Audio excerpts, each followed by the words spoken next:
Hey everybody, Pastor Frank coming to you live via a recorded message. I'm so fired up, y'all, because, hey, the Texas Rangers are in the World Series for the first time in 12 years. I never got over that World Series loss.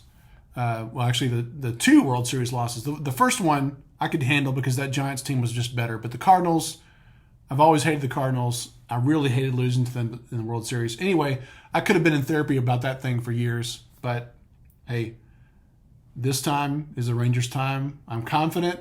I'm also glad I'm not preaching on Sunday because the quality of the sermon would be probably pretty bad after two World Series games. But this Sunday is not only game 2 of the World Series, it is Commitment Sunday, and it is Trunk or Treat happening.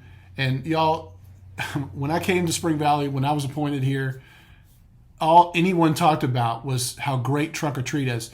So I'm expecting, I don't know, somewhere between, based on your feedback, somewhere between, 15, 20,000 kids to be here Sunday night. We are going to be on, rain or shine. We have contingency plans in place. So it's going to be chilly, which is exciting because, again, I'm a cold front person. When a cold front blows through, I'm always in a good mood. So I'm going to be fired up on Sunday. So I'm looking forward to the Trunk or Treat. I'm really excited about John's organ concert. The whole event is going to be amazing. Earlier in the day in worship at 10 o'clock, it's Commitment Sunday. So y'all should have received a commitment card in the mail, an estimate of giving for 2024. We know that that income can fluctuate, and so sometimes our income isn't what we thought it was going to be as much. Sometimes it's more than what we anticipated. We got a raise or we got a promotion or whatever. And so we might end up giving more than what we expected to give. So we call it anticipated giving. But we are asking everyone to bring a completed card to worship on Sunday. If you didn't get one in the mailing last week, we will have them on hand and fill those things out and turn them in as an act of worship. We're going to have a very, very special Sunday of worship. Our guest preacher is Reverend Edlin Calley, our district superintendent for the Metro District, the person responsible for bringing me to Spring Valley. Don't hold that against him. He's a great guy. I can't wait to hear from him.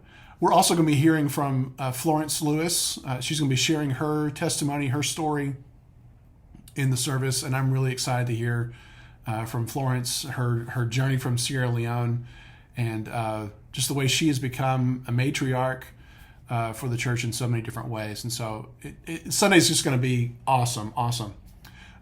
So if you've never filled out an estimated giving card before, I'm asking you to do that as an act of spiritual devotion.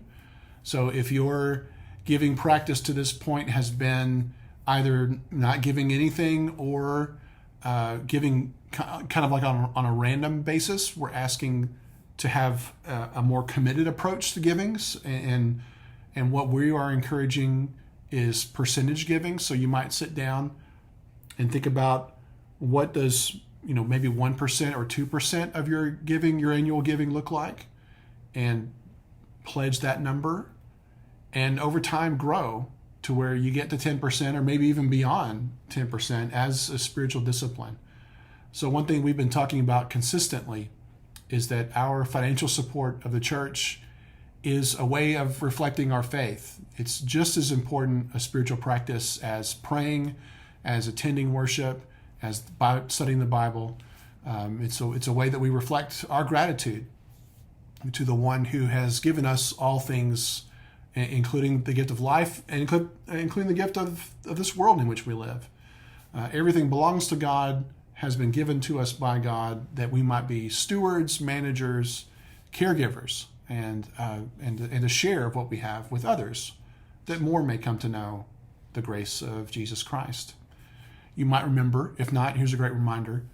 A few weeks ago, when we started the Greater Than series, I mentioned in 2 Corinthians chapters 8 and 9, the Apostle Paul over and over again uses the word charis, which is the Greek word for grace, charis, charis or charis, but that he uses it in different ways. There's grace that is the love of God for us, but there's also the act of giving is grace, and the gift itself is grace. And so I invite you to reflect on how you have experienced God's grace in your life and how your giving next year can be an act of grace for others. And just close the loop here on the idea of giving. One thing that a kind of catchphrase that I've used throughout the years that I think is really good is use what you have to support and build what you love. Use what you have to support and build what you love. And we love the church. The church is there for us. The church is our community. It's our support. It's our way of growing in Christ and growing into the people that God would have us to be. And so we love our church. We love our church's witness, its ministries, its commitment to the neighborhood and the community in ways that are lived out, like Trunk or Treat this week, as we celebrate and give thanks for all that God has done for us.